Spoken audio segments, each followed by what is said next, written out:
Hi, I'm Doug Tate, Director of Housing Operations, and today we're going to demonstrate drive-through check-in for fall move-in.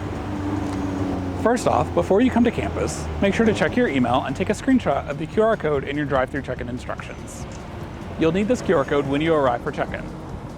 This is parking structure number 3 where check-in will occur. Please plan to arrive as close to the beginning of your move-in time slot as possible. If you arrive early, we'll ask you to park and wait till closer to your time slot. If you arrive on time, feel free to follow the signs and pull right into the check-in lane. There'll be parking and transportation staff in the lot to help assist you and direct you. Let's drive through and give you a chance to see what to expect.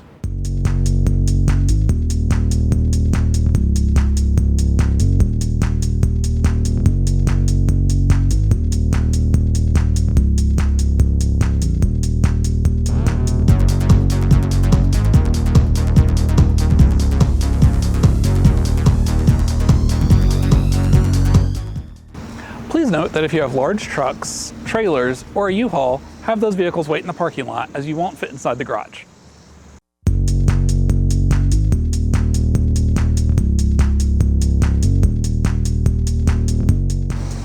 When you pull into the garage, staff member will scan your QR code. You'll then receive your room key and your move-in parking passes, which double as maps to your unloading zone.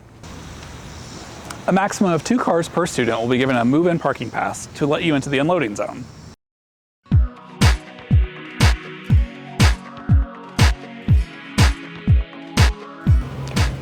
When you arrive at the hall, you'll gain entrance by scanning your WKU ID card at the front door.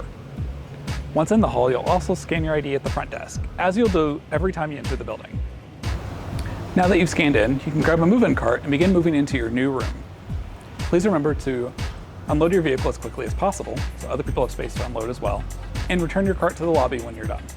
Some important notes as you get settled. As you unpack, please make sure to take any trash and boxes to the trash compactor or dumpster outside your residence hall. Remember, it'll take time for your new fridge to get cold, so plan accordingly when buying groceries. If you have trouble getting your devices connected to the WKU networks, reach out to WKU Information Technology Services. And finally, remember, move-in is an exciting but busy and long day. Remember to have patience with yourself, your friends and your family who are helping you move, and WKU staff. We're excited for you to make your home on the hill, and we can't wait for you to join us here on campus.